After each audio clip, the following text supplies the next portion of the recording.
The terror attack in New Orleans raises questions about barriers that could have saved lives, but were missing that deadly day. Where there are defects in this system, we are going to be transparent. We look at efforts in Texas to get more safety bollards to protect the public. So many folks who are experiencing fentanyl poisoning have no idea that they're taking fentanyl. Drug testing strips can detect fentanyl and save lives, but right now they're illegal in Texas. We look at the bipartisan work underway to change the law. Controversy revs up at the Capitol for a law that limits lawsuits over deadly truck crashes. We investigate what's behind the push to expand the law and the balance between business and safety. Wait times to get a Texas driver's license can last weeks, even months. The impact of staffing shortages and the request from DPS that could make the process faster. Produced from the Capitol in Austin and airing statewide, this is the award-winning State of Texas. Hello and thank you for joining us. I'm Josh Hinkle. Just a few hours into the new year, a driver plowed a rented truck into a New Orleans street full of people. Investigators call it an act of terror, and the suspect was a Texan. The FBI identified the man behind the wheel as Shamsuddin Jabbar, an Army veteran who lived near Houston. He died in a shootout with police. The attack killed 14 people, among them an aspiring nurse, a football star, a mother, and a father. The deadly terrorist attack is raising questions about a safety measure that had the potential to save lives, but was missing that day. The city of New Orleans confirmed safety barriers protecting Bourbon Street were under construction and not in place during the deadly French Quarter attack. Investigator Kelly Wiley follows a push in Austin and statewide for more safety bollards. Barriers that could have prevented a Ford pickup truck from plowing into a crowd on Bourbon Street were missing at the time of the attack. Just in the last month, the city of New Orleans began replacing its wedge-shaped walls meant to block traffic. On this New Year's Eve, when Bourbon Street draws some of its largest crowds, city officials say they used police cars instead. In this particular case, terrorists just went all the way around up onto the sidewalk. Rob Ryder with the Storefront Safety Council says police cars as safety barriers are not effective. A determined attacker can push the vehicle out of the way using, a low-speed crash. A recent study from the Cybersecurity and Infrastructure Security Agency identified at least 51 vehicle attacks in the United States between 2000 and 2022. Including some where the vehicles held improvised explosive devices. I've never seen those steel and force barricades put up in 7 years. They've never been up. If those were put in place to prevent accidents like this since 2017, why weren't they back in use? In Texas, a state lawmaker filed a bill that would require crash-rated safety bollards outside most of the state's hospitals. It comes after a KXAN investigation into a deadly crash into an Austin emergency room. The reporting also resulting in the Austin City Council passing an ordinance requiring bollards outside new medical facilities. Are you convinced that this will save lives? Absolutely, this will save lives. Councilmember Zoe Kadri told KXAN he would also like to see safety bollards in downtown Austin, citing a 2014 incident where a man drove into a crowd at South by Southwest, killing 4 people. In a statement, Kadri said the tragedy in New Orleans underscores the need for the city to remain dedicated to safe streets and public spaces. He also said city officials are looking into putting bollards on Congress Avenue. Back in New Orleans, Governor Jeff Landry is vowing to fix gaps in safety around the French Quarter. All right, look. We could go on what ifs forever. This is evil. Where there are defects in this system, we are going to be transparent and we are going to address them with the city and make sure that we fill those gaps as best we can. In Austin, Kelly Wiley, State of Texas. Congressman Lloyd Doggett also took note of our investigation. He asked the General Services Administration to review all federally owned and leased buildings in the southwestern U.S., including Louisiana, amid an increased number of deaths and injuries from a lack of safety bollards. People around the world are mourning the death of Jimmy Carter. He died last Sunday at the age of 100, making him the longest living U.S. president. But it was Carter's life after the White House that many find most notable, including his work to build homes with Habitat for Humanity. For 40 years, the Jimmy and Roslin Carter Work Project has helped create affordable homes in communities around the world. This year, the project is coming to Austin. Our Jayla Washington spoke with the CEO of Austin Habitat for Humanity about how the project will help the community and honor Carter's legacy. Talk to me about the 2025 Jimmy Roslin Carter Works project and how it will impact us here in Austin. Right. So, this was started by former President Jimmy Carter and his wife, Roslin, and we will be the first habitat that has the honor and privilege of honoring their memories as we launch this project in October of 2025. President Carter and his wife started this going to one community every year or country to do a build of a number of homes. We applied last year and received the honor of being selected as the site for 2025. It's a joint project between Habitat International and Austin Habitat. We will build 25 homes in 1 week with about 4,000 volunteers on site, over 800 each day, coming together to celebrate President Carter's memory and to continue his legacy of giving back of your time, talent, and treasure. How does it feel as an organization to be a part of this? I mean, you guys were selected to host this, but now you're going to be doing so after President Carter's passing. It's a huge responsibility to carry on the legacy of someone who is probably one of the top 5 most well-known humanitarians.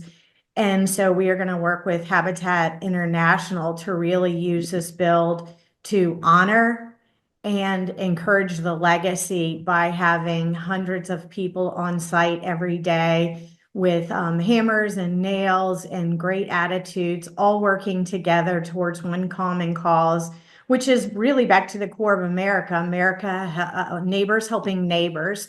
And again, this is affordable home ownership. So families and individuals will own this property and be able to pass it on for generations. So it's a legacy in building a home that also, I think, connects well to a legacy of an incredible humanitarian. 48 homes will be built in the first phase of the project, and the CEO also says the group is looking to have home applications locked in as soon as possible. Fentanyl test strips would be highly helpful in curbing the deaths. Drug testing strips that can detect fentanyl are illegal in Texas, and legislation to change that failed last session. But there's a bipartisan push to try again. Lobbyists push to expand a Texas law that makes it more difficult to sue trucking companies after a deadly crash. We investigate how that law impacts victims seeking justice and what industry groups want lawmakers to do next.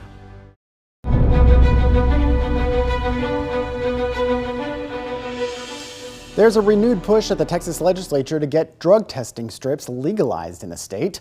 Those strips can detect the presence of fentanyl, which is often more potent and deadly than other drugs. Bills to legalize test strips failed to reach the governor's desk last legislative session, but as Grace Reeder explains, now lawmakers from both parties are trying again. These strips, which cost just a few dollars, can help detect the presence of fentanyl in other less potent drugs, potentially saving lives. But they're illegal in Texas. Some lawmakers are once again working to change that this legislative session. Yeah, I actually filed legislation today to decriminalize fentanyl testing strips, HB 1496. And that's critical because so many folks who are experiencing fentanyl poisoning have no idea that they're taking fentanyl. For Maggie Luna, the executive director of the Texas Harm Reduction Alliance, and someone who struggled with an opioid addiction for 2 decades, it's a no-brainer. It's not the same world that I was using in. And so Fentanyl test strips would be highly helpful in curbing the deaths. Last session, Texas Governor Greg Abbott said he supported the decriminalization of these strips, but the bill never made it to his desk. Representative James Tallarico has already refiled. The reason it's not law today in the state of Texas is because the Republicans in the Texas Senate blocked my bill, and that is going to cost lives. Republicans in the state House, though, were on board last session.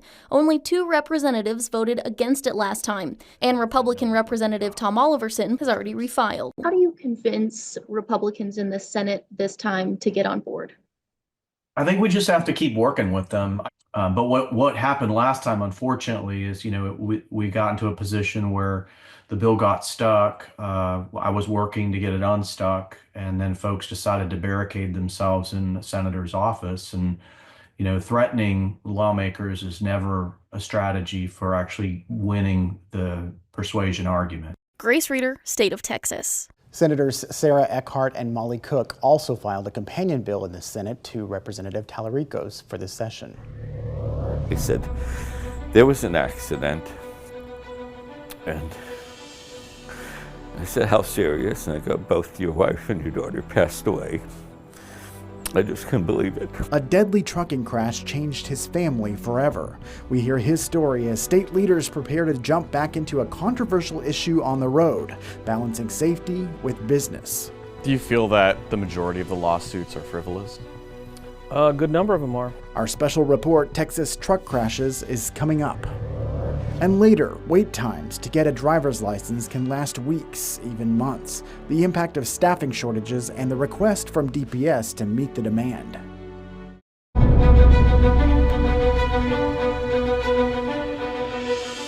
Deadly truck crashes like these are increasing each year in Texas, more than anywhere else in the country. Critics say a new state law is making it tougher to sue trucking companies after a crash. As we move closer to the next legislative session, investigator Matt Grant found lobbyists looking to go even further with an issue already fueling controversy. Doesn't seem real. Still almost impossible to accept. This month marks 6 years. Gave them both hugs and told them I loved them. Since a truck accident took the life of Jay Rosenberg's wife, Leslie, and their 19-year-old daughter, Sophie. According to the crash report, a truck driver failed to yield the right-of-way at a stop sign, even though he said he saw them. And they said, there was an accident, and I said, how serious? And I go, both your wife and your daughter passed away. I just couldn't believe it. If HB 19 passes, I firmly believe that more accidents like the one that took my precious wife and daughter from our world will continue to occur. In 2021, Rosenberg testified against House Bill 19 before it became law. It split civil cases involving commercial vehicles into 2 trials, where a jury must first find the driver negligent before considering if the company carries any blame. Austin attorney Sean Breen is seeing the impact. Under HB 19, a muzzle is put on the family, in this case my client, and they're not allowed to talk about the negligent hiring, the negligent training. Breen represents a teacher seriously hurt when the driver of a concrete truck, who police say admitted smoking marijuana and using cocaine hours before, crashed into a school bus in March, killing 2, including a 5-year-old. Federal officials say he was prohibited from operating a commercial vehicle at the time after previously testing positive for cocaine. Information about his driving status, Breen says a jury now can't know unless the trial moves to a second phase. At some point, they would learn this after they determine that the driver is responsible for the crash. Maybe someday the jury does hear about it, but by then it's too late. The confusion and the delay has done its harm.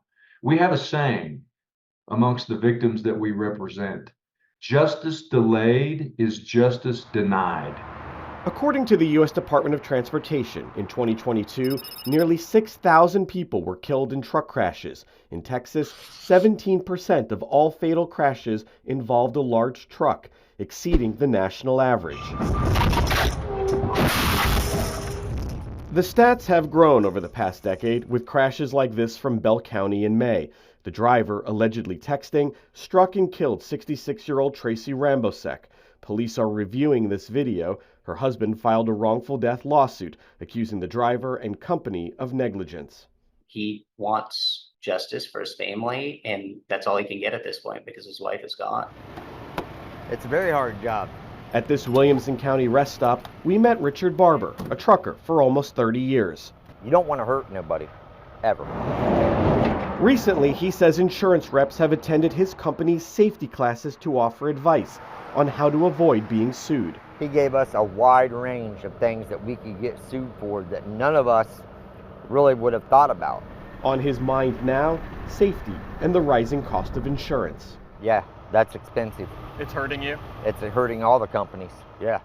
These grossly inflated verdicts are driving up insurance costs. Those costs cited as one reason for HB 19. But since 2021, the year the law took effect, commercial auto rates have increased. I believe that it's still going to take time to see whether HB 19 is going to be effective. John Esparza is president and CEO of the Texas Trucking Association. He pushed to get HB 19 passed, claiming juries can be biased, medical bills inflated, and large verdicts devastating. And it's not just about these 18-wheelers. What we're talking about is a community of business interest all over the state. He's part of a new business coalition called the Lone Star Economic Alliance, whose website likens some civil suits to being held for ransom. The alliance wants to expand HB 19 to potentially include caps on pain and suffering for all civil lawsuits, regulating how medical bills are presented to juries, and restricting when a jury can hear if a driver was drunk or unlicensed. In a brief to the Texas Supreme Court appealing a $100 million verdict, Texans for Lawsuit Reform says it also wants claims for negligent hiring and retention jettisoned altogether, and inadequate training only brought up in unusual circumstances. Your critics will say HB 19 and these other measures are meant to just protect and shield businesses over the expense of victims. What would you say to them? Sure, I'd say that the frivolous lawsuit environment is an absolute business for these attorneys that prey on business creators, job creators in this state. Do you feel that the majority of the lawsuits are frivolous? A good number of them are. I have one question for them. Have you no shame? Consumer advocate Ware Wendell with the nonpartisan group Texas Watch believes the proposals would make our roads more dangerous. There is no reason for a trucking special privileges bill in this state, and there's certainly no reason to expand it. It's going to take our roads, which are already the most deadly in the country far and away, and make them even less safe. It basically is, in my opinion, a license for the trucking companies to not care. Rosenberg agrees. The driver in his case was never arrested or charged with a crime. His wrongful death lawsuit settled before HB 19 took effect, a process he wishes he never had to endure, a pursuit of justice he fears would be harder today. It's immeasurable, the impact they would have continued to have. There's nothing frivolous, even close to frivolous, about their loss, about anybody's loss. Matt Grant, State of Texas. In November, the Texas Department of Insurance released a report studying the impact of HB 19 on rates. It found the law does not seem to have made much of a difference. The report shows since HB 19 went into effect, through June of last year, rates have climbed an average of 28%. The report's summary said, quote, a few insurers thought that HB 19 may eventually positively affect rates, but the effect is not quantifiable yet. You can see more from the report right now on our website. Just look for the link in this week's State of Texas story. The appointment was out 4 months. I can't make an appointment that far out. Texans sharing stories of waiting for months to get or renew their driver's license. But now there's a new plan to cut the wait times, and it has DPS asking lawmakers for help.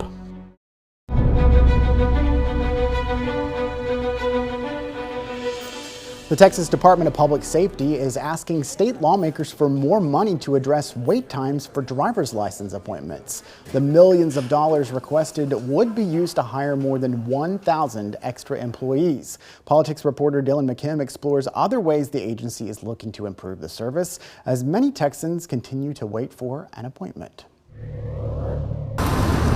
It looks relatively slow at this DPS building in southern Travis County. There's no line out the door to get a driver license, but it's the line online that has Texans frustrated.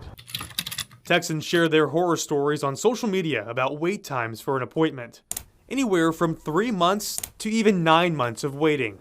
I really couldn't believe it. Kevin Gray lost his wallet and ID over the summer. He checked for appointments in Austin and San Antonio. The appointment was out 4 months. I can't make an appointment that far out.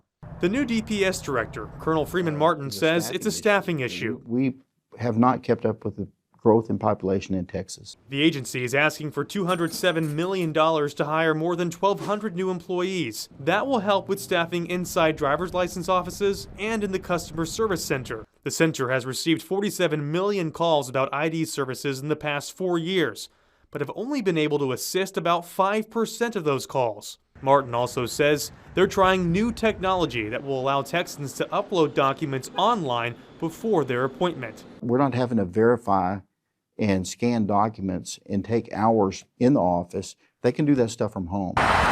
Texans like Gray continue to adjust to life without an ID, and he continues to look online for a faster fix. I believe that the citizens of Texas deserve better. Dylan McKim, State of Texas.